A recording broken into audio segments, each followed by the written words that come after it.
Assalamualaikum warahmatullahi wabarakatuh. Perkenalkan, nama saya Anki Zulan Araku, NIM 2110541016 dari kelas C2. Di sini saya akan mempresentasikan proposal penelitian saya yang berjudul Analisis Pengaruh Pendanaan Pendidikan, Pendanaan Kesehatan, dan Angka Partisipasi Sekolah terhadap pertumbuhan ekonomi Indonesia tahun 2013 sampai 2023. Pertama yaitu latar belakang. Indonesia sebagai negara berkembang harus memiliki kemampuan bersaing yang kuat. Secara umum, pertumbuhan ekonomi dapat dimaknai menjadi peningkatan produktivitas individu dalam waktu yang panjang. Dapat diketahui bahwa pertumbuhan berhubungan dengan kemajuan yang dapat diukur melalui peningkatan produksi serta pendapatan. Berarti adanya peningkatan dalam pendapatan nasional yang terlihat dari nilai produk domestik bruto atau PDB menurut Rinaldi Syahputra 2017. Berikut adalah data pertumbuhan ekonomi Indonesia tahun 2013 sampai 2023. Pada gambar di samping, berdasarkan data dari Badan Pusat Statistik Indonesia, pertumbuhan ekonomi Indonesia tahun 2013 sampai 2023 itu mengalami fluktuasi. Nilai pertumbuhan ekonomi tertinggi itu dalam 10 tahun terakhir terdapat pada tahun 2013 sebesar 5,56% dan yang paling rendah terlihat pada tahun 2020 yaitu sebesar minus 2,07. Berdasarkan informasi dari Kementerian Keuangan Republik Indonesia, kontraksi pertumbuhan ekonomi Indonesia ini merupakan pengaruh pandemi COVID-19 yang mendalam terhadap perekonomian Indonesia. Akibat dari pandemi ini yaitu penurunan pada semua komponen produk domestik bruto kecuali dalam hal pengeluaran konsumsi masyarakat. Belanja negara yang tercantum dalam Anggaran Pendapatan dan Belanja Negara atau APBN merupakan salah satu bentuk kebijakan fiskal yang dimiliki oleh pemerintah menurut Soekarno 2015. Pemerintahan pusat bisa merealisasikan perbaikan kesejahteraan rakyatnya dengan kontribusi pengeluaran anggaran pemerintah dalam sektor pendidikan dan sektor kesehatan menurut Mongan 2019. Sedangkan menurut Pambudi dan Miasto 2013, salah satu komponen yang berkontribusi pada pertumbuhan ekonomi adalah alokasi dana untuk pengembangan sumber daya manusia, investasi dalam modal manusia merujuk kepada dampak pendidikan formal terhadap pertumbuhan ekonomi, yaitu peningkatan pada tingkat pendidikan seseorang akan berbanding lurus dengan peningkatan produktivitas individu yang lebih tinggi. Pendidikan dianggap sebagai yang paling berperan dalam menentukan mutu sumber daya manusia. Implikasinya, individu dengan pendidikan yang lebih tinggi umumnya menghasilkan kualitas hidup yang lebih baik. Secara nasional, kualitas hidup yang lebih baik akan berdampak kepada peningkatan pertumbuhan dan kesejahteraan suatu bangsa, dan semakin tinggi tingkat pendidikan, tenaga kerjanya akan semakin meningkat produktivitasnya, yang nanti juga akan berkontribusi dalam peningkatan pertumbuhan ekonomi suatu negara menurut Nugroho SBM 2014. Untuk meningkatkan pendapatan per kapita, negara-negara berkembang harus terlebih dahulu meningkatkan produktivitas mereka yang dapat dicapai dengan penguatan modal manusia. Salah satu faktornya melalui investasi dalam pendidikan berkualitas menurut Apiah 2017. Salah satu isu klasik yang masih sering menjadi perhatian oleh institusi pendidikan di Indonesia yaitu akses pendidikan dan pembiayaan yang masih belum merata dan optimal dilaksanakan. Kondisi ini berdampak pada hampir semua aspek dalam dunia pendidikan, menghambat perkembangan dan peningkatan kualitasnya secara keseluruhan. Komitmen negara dalam mencerdaskan kehidupan bangsa melalui pendidikan direalisasikan dengan alokasi dana 20% dari APBN yang merupakan komitmen pemerintah untuk memastikan tersedianya sumber daya memadai guna meningkatkan kualitas sumber daya manusia dan tujuan pembangunan nasional menurut Tamam 2018. Berikut adalah data pertumbuhan ekonomi dan pendanaan pendidikan Indonesia pada tahun 2013 sampai 2023, di mana pembiayaan pendidikan yang diberikan oleh pemerintah kepada satuan pendidikan yang terdapat dalam anggaran belanja pemerintah pusat tahun 2013 sampai 2023 dengan nominal yang tidak konstan tetapi berbeda tiap tahunnya. Pendanaan pendidikan tertinggi terdapat pada tahun 2023 yaitu sebesar 230.728,40 miliar rupiah, dan pendanaan paling rendah terlihat pada tahun 2013 sebesar 118.467 miliar rupiah. Namun di sini terdapat perbedaan ketika pendanaan pendidikan pada tahun 2020 meningkat dari tahun sebelumnya, tapi pertumbuhan ekonomi Indonesia mengalami penurunan yang signifikan. Model Grossman membentuk dasar bagi investasi kesehatan oleh individu dan pemerintah. Dari sudut pandang ekonomi kesehatan dipahami sebagai komoditas konsumsi sekaligus produk investasi, artinya masyarakat adalah konsumen sekaligus produsen kesehatan. Argumen Grossman ini dasarkan pada pemikiran Becker mengenai alokasi waktu dan pendekatan fungsi produksi rumah tangga dalam pilihan konsumen. Pemahaman tentang kesehatan sebagai barang modal yang digunakan dalam produksi Pemahaman tentang kesehatan sebagai barang modal yang digunakan dalam proses produksi selama bertahun-tahun inilah yang menjadi dasar dari model Grossman menurut Cipunza dan Stalazi 2024. Menurut WHO, dalam rangka meningkatkan kualitas kesehatan masyarakat diperlukan penganggaran setidaknya 5% sampai 6% dari total APBN suatu negara. Selain itu, dalam upaya untuk mencapai tingkat kesehatan yang ideal diperlukan anggaran sebesar 15% sampai 20% dari APBN suatu negara. Anggaran yang besar memang diperlukan mengingat biaya kesehatan yang cukup tinggi, namun kesehatan harus tetap diutamakan karena merupakan investasi penting untuk meningkatkan kualitas hidup dan produktivitas masyarakat menurut Sitorus 2017. Berikut adalah data pendanaan kesehatan dan pertumbuhan ekonomi Indonesia tahun 2013 sampai 2023. 2023. Menurut informasi yang dirilis oleh Badan Pusat Statistik Indonesia, diketahui bahwa pengeluaran pemerintah untuk sektor kesehatan tahun 2013 sampai 2023 mengalami fluktuasi setiap tahunnya. Pendanaan kesehatan terendah terdapat pada tahun 2014, yaitu sebesar 13.078 miliar rupiah, dan pendanaan tertinggi terdapat pada tahun 2022 sebesar 139.502,10 miliar rupiah.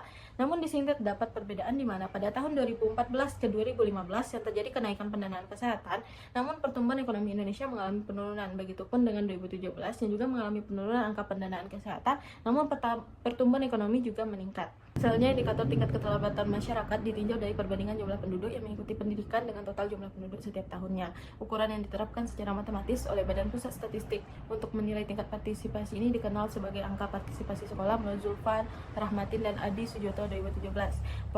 Proporsi keterlibatan penduduk yang mengikuti pendidikan mencerminkan salah satu indikator perbaikan kualitas dan tersedianya fasilitas pendidikan suatu daerah menurut Firdam Aryani 2023.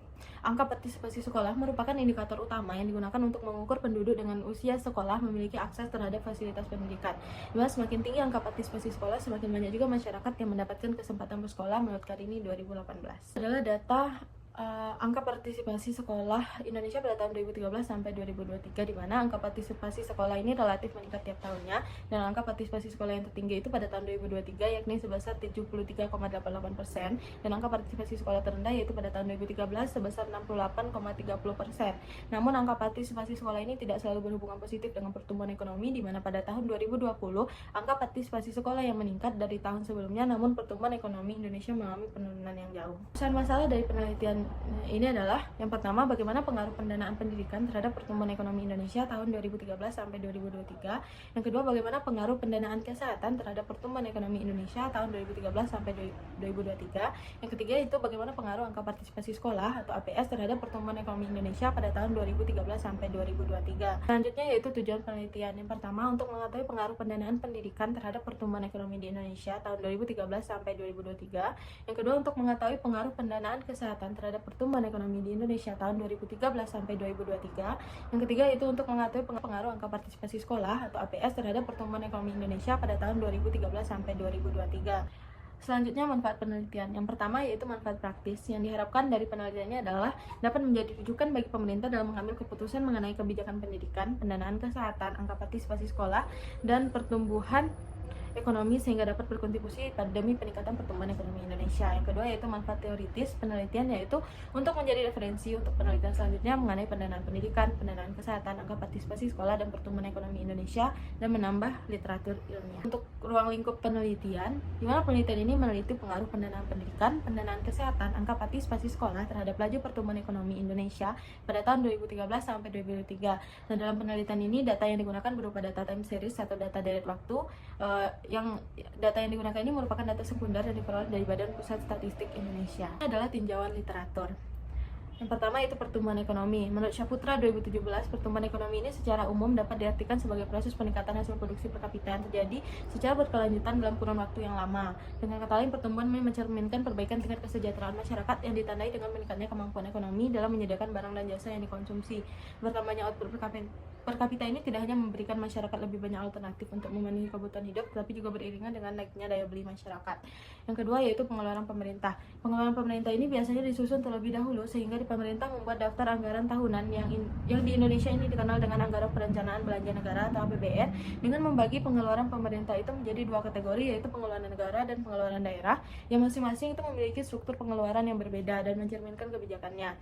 Pengeluaran pemerintah yang terkait dengan kebijakan barang dan jasa ini merupakan representasi dari biaya yang dikeluarkan pemerintah dalam menerapkan kebijakan tersebut menurut Karya 2016. Selanjutnya adanya pendanaan pendidikan. Menurut APIA 2017, pendidikan adalah bagian penting dalam membentuk individu untuk menghadapi tantangan profesional, sosial, dan ekonomi. Dalam pidato kenegaraan yang disampaikan oleh Presiden Republik Indonesia pada 15 Agustus 2008 dijelaskan bahwa negara berkomitmen untuk mencerdaskan kehidupan bangsa melalui pendidikan yang diwujudkan dalam alokasi dana sebesar 20% dari APBN yang merupakan komitmen pemerintah untuk memastikan tersedianya sumber daya yang memadai guna meningkatkan kualitas sumber daya manusia dan tujuan pembangunan nasional menurut Tamam 2018. Selanjutnya adanya pendanaan kesehatan. Kesehatan adalah salah satu elemen krusial dalam mendukung pembangunan nasional, khususnya dalam meningkatkan kesejahteraan sosial. Masyarakat dengan kesehatan yang prima seringkali menunjukkan produktivitas kerja yang lebih tinggi, penghasilan yang lebih besar, kualitas pendidikan yang lebih baik, serta elemen-elemen positif lainnya menurut Syabdata et al. 2021. Untuk mendukung produktivitas tenaga kerja, pemerintah perlu mengalokasikan dana untuk sektor kesehatan guna memastikan kualitas kesehatan masyarakat. Pembiayaan kesehatan ini termasuk ke dalam dana alokasi khusus non-fisik yang berasal dari APBN dan digunakan untuk berbagai keperluan di sektor kesehatan. Selanjutnya yaitu angka partisipasi sekolah. Indikator keterlibatan masyarakat dalam pendidikan dilihat melalui perbandingan jumlah penduduk yang berpartisipasi dalam kegiatan pendidikan dengan total jumlah penduduk setiap tahunnya. Badan Pusat Statistik menggunakan ukuran matematis sebagai angka partisipasi sekolah untuk menilai tingkat partisipasi pendidikan menurut Zulfa Rahmatin dan Adi Sujoto 2017.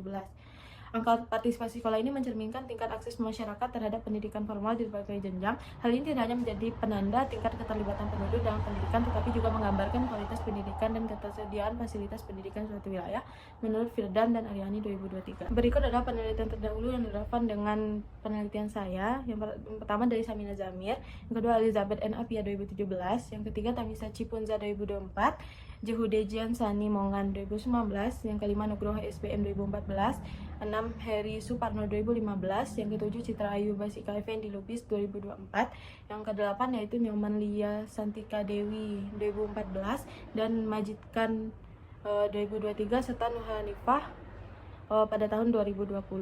Berikut adalah kerangka konseptual dari penelitian ini yang di mana pendanaan pendidikan itu X1, pendanaan kesehatan X2, angka partisipasi sekolah X3, dan pertumbuhan ekonominya itu Y.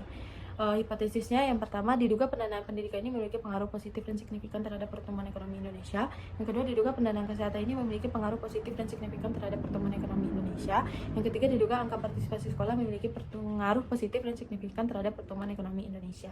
Setelah ada jenis dan sumber data, di mana penelitian ini memanfaatkan data sekunder sebagai sumber informasi berupa data dari waktu atau time series selama periode 2013 sampai 2023, dan data ini diperoleh dari Badan Pusat Statistik Indonesia, di mana dalam penelitian ini digunakan aplikasi pengolahan data untuk membantu proses penelitian. Selanjutnya ada definisi operasional variabel. Yang pertama yaitu pertumbuhan ekonomi yang disimbolkan dengan Y, yaitu tingkat pertumbuhan produk domestik bruto dengan satuan persen. Yang kedua, pendanaan pendidikan dengan simbol X1 yang merupakan anggaran pemerintah sektor pendidikan dengan satuan miliar rupiah. Yang ketiga yaitu pendanaan kesehatan yang disimbolkan dengan X3 yang merupakan anggaran pemerintah sektor kesehatan dengan satuan miliar rupiah. Yang keempat, angka partisipasi sekolah yang disimbolkan dengan X3 yang merupakan presentasi jumlah penduduk yang bersekolah dengan satuan persen. Selanjutnya adalah metode analisis data. Untuk metode analisis yang digunakan adalah metode analisis regresi berganda untuk mengeksplorasi hubungan antara variabel independen yaitu pendanaan pendidikan, pendanaan kesehatan, dan angka partisipasi sekolah dengan variabel dependen yaitu pertumbuhan ekonomi. Model penelitian yaitu pertumbuhan ekonomi sama dengan beta 0 tambah beta 1 pendanaan pendidikan ditambah beta 2 pendanaan kesehatan ditambah beta 3 angka partisipasi sekolah ditambah erotem. Selanjutnya adalah uji asumsi klasik yang harus dipenuhi. Yang pertama terdiri dari uji normalitas, yang kedua multikolonialitas, yang ketiga uji heterokedastisitas, dan uji autokorelasi. Selanjutnya ada uji hipotesis. Yang pertama yaitu uji T. Uji T ini adalah melihat pengaruh antara variabel independen terhadap variabel dependen itu secara parsial. Yang kedua yaitu uji F, yaitu melihat pengaruh antara variabel independen terhadap variabel dependen itu secara simultan atau bersama-sama. Yang ketiga yaitu uji koefisien, di mana analisis koefisien determinasi ini bertujuan untuk menilai presentasi variasi dari variabel independen yang dapat menjelaskan variasi pada variabel dependen dalam model. Baiklah, sekian presentasi proposal penelitian saya. Maaf jika ada kesalahan. Saya akhiri dengan salam.